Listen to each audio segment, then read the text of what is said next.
673 খ্রিস্টাব্দ। বাইজেন্টাইন সাম্রাজ্যের রাজধানী তখন কনস্টান্টিনোপল। বাইজেন্টাইন সাম্রাজ্যে তখন মুসলিম আরবদের লাগাতার আক্রমণের মুখোমুখি হচ্ছিল। তখন সমুদ্রপথে বিশাল নৌবহর নিয়ে আরবরা কনস্টান্টিনোপল অবরোধ করতে আসে।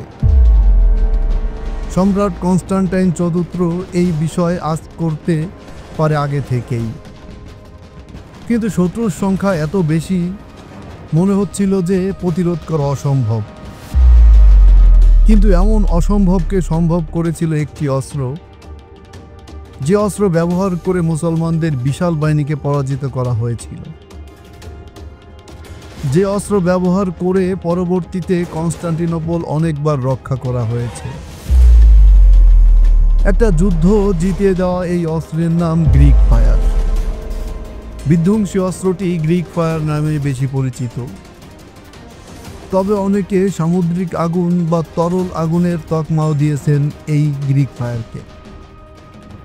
মূলত নৌযুদ্ধে ব্যবহৃত এই অস্ত্রটি যে গ্রিকদের পাশাপাশি অন্যান্য সেনাবাহিনীর হাতে ছিল সে প্রমাণও রয়েছে। তবে অনেকের মতে গ্রিক ফায়ারই যুদ্ধের ইতিহাসের অন্যতম বিধ্বংসী অস্ত্র। সম্রাট কনস্টান্টাইন চতুর্থ জানতে পারে শহরের এক কোণে আলেকজান্দ্রিয়া থেকে আসা এক রহস্যময় আলকেমিস্ট কাজ করছিলেন। সেই আলকেমিস্টের নাম ছিল কাল্লিনিকোস। তিনি আগুন নিয়ে নানা ধরনের পরীক্ষা করেছিলেন। তার লক্ষ্য ছিল এমন একটি মিশ্রণ তৈরি করা যা পানিতে নিভবে না।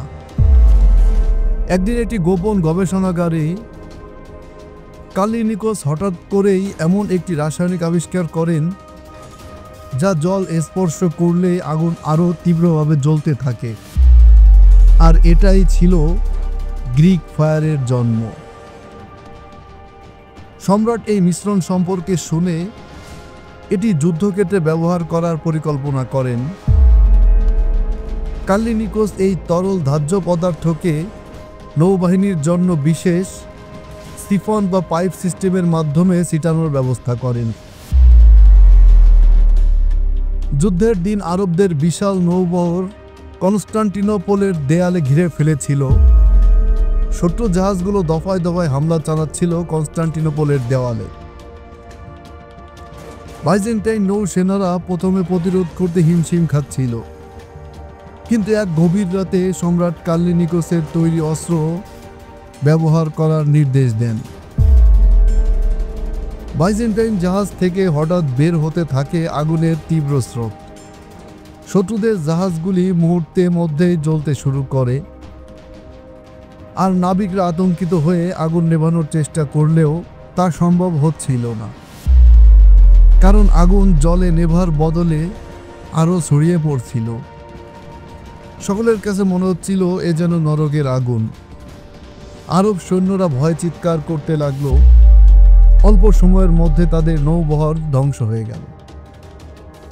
কেউ পালানোর চেষ্টা করছিল, কেউ জ্বলন্ত পানিতে ঝাঁপ দিচ্ছিল, আর এভাবেই একটা বাহিনী ধ্বংস হয়ে গেল।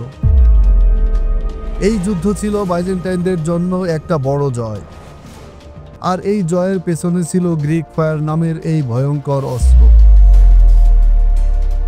গ্রিক ফায়ারের প্রকৃত উপাদানগুলো কখনোই প্রকাশ করা হয়নি।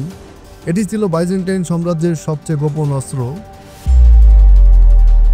কাল্লিনিকোসের আবিষ্কার বাইজেন্টাইনদের কয়েক শতক ধরে শত্রুদের বিরুদ্ধে রক্ষা করেছিল।